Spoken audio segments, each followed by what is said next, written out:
Peace. One of you blessed individuals requested that I speak about the purpose of hair. I suppose it is implied in that there is some perceived higher purpose or intention, or a correct way or beneficial ways to have your hair or appearance one way or another. And I suppose, just as all things, there must be truth in this. From my own unique perspective, what is more important than having it one way or another is that it is your way, that you are a correct representation of yourself and your unique being, that you are not appearing in such a way that will be pleasing to others for the purpose of pleasing others, but that you appear in such a way as a representation of yourself authentically, that you may give this grace to God, that God has crafted you in such a way that you are a unique thing, and that you are witnessed before any other in the eyes of God. This is the unique and blessed thing that you were created to be, uniquely, your way. In all different traditions, there are plenty of stories and teachings and reasonings why to appear one way or another, and they all have purpose, and they all have meaning, and they all have reason, and they all bear fruit.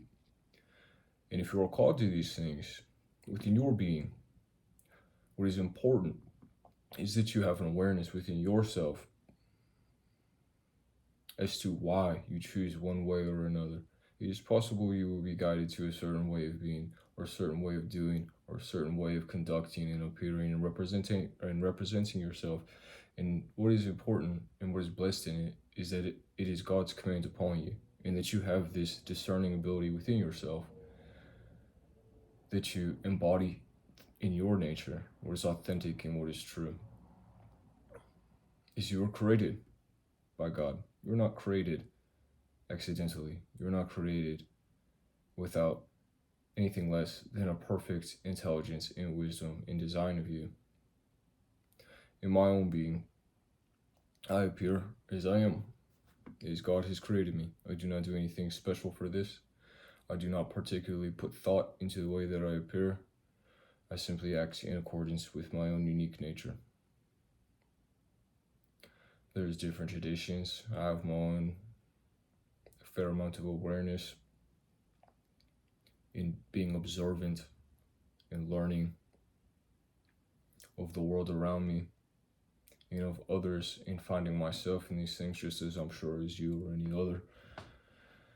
We could look at different traditions. I believe in Buddhism. It is fairly often to have a shaved head.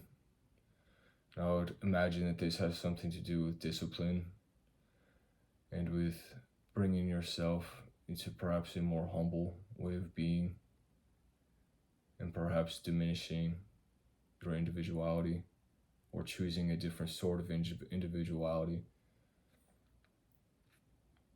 that is more austere.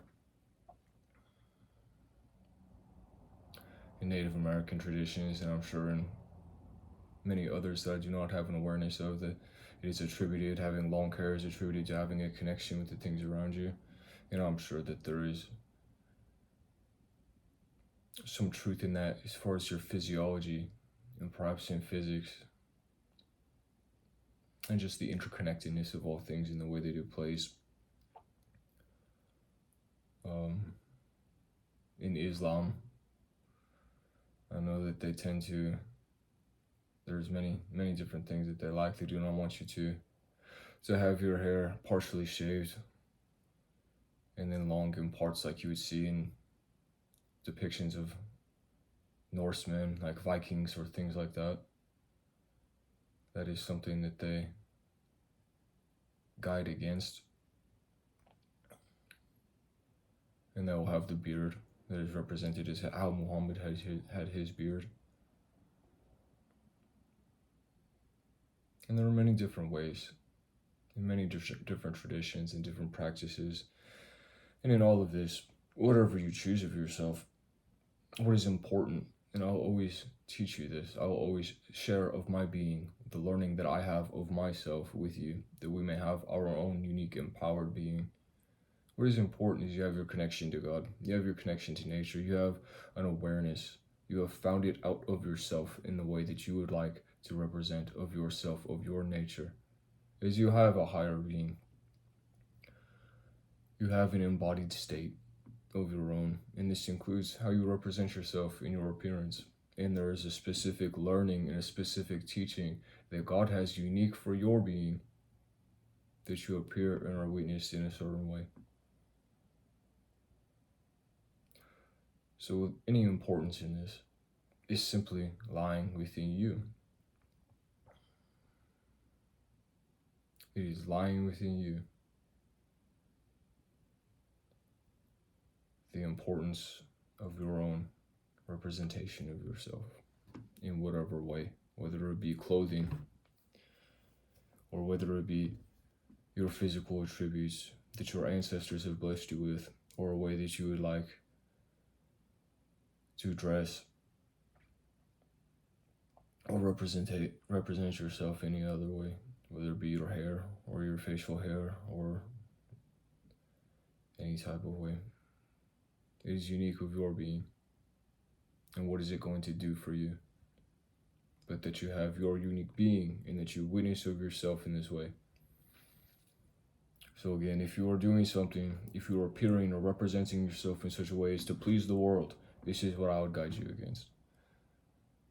I would encourage and empower in you that you represent yourself uniquely in the way that you are, and that you have this connection with yourself and this connection with God and this connection with nature, that you are uniquely, that it is not a question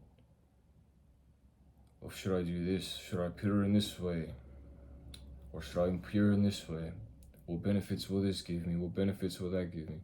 Let all these things leave your mind and come into such an embodied state in every other part of your being, that the way that you appear, the way that you will represent yourself in your deeds, in your words, and in which the others see of your being, in your physical representation, in your aesthetic, and whatever beauty may come of you or be seen of you, that it is not even such a thing that you have to think about, but it is just a fruit of your being. It is a nature that you are. It is a representation of the authentic being that God has created in that you are, and that you bless all others in this way, whatever it be. If you are called to a tradition and you want to ascribe yourself to this tradition in the way that you look, and it is an honesty, it is an authenticity, it is a guidance that God has put within you, it is a path before you, it is a specific teaching and learning that is within you, that God has for you, that nature has for you, that is true of your being itself, then that is good. And if it is completely strange and different than anything that is laid out before you in this world, and God has guided it of you, and it is true, and it is unique of your being in nature, then this is good. The entire point of all of it is that you are who you are, that you represent yourself as the truth of your being, that you may be blessed, that you will witness of your being, and that others are blessed, that they may witness of your being, and all that comes from this, any difficulty that arises from it, any benefit that arises from it, that it is done in a glory of God, in a developmental process further of your own being. So I will not sit and tell you you should have your hair to be long, or you should have it to be short, or you should trim your beard, or you should not have one at all. Be who you are. And you are blessed in this, that you are who you are, and that you are allowed this time and space to find it out for yourself. But do not seek outwardly to have approval for it. Do not seek outwardly. Do not seek that you receive a benefit of this world and lose of yourself. Seek that you have of yourself and bless this world, that you are sufficient upon yourself, that God live within you. And that this come alive in the way that you appear and represent of your being through all ways of yourself, through the deed of your hand and the spoken word of your tongue, to the way that you see others and as they see you. In whatever unique way that you are, there is the importance. Beautiful love and truth. Glory, grace, strength, thanks. Grateful, God, that you are courage, strength, protection. I'm with you. Peace.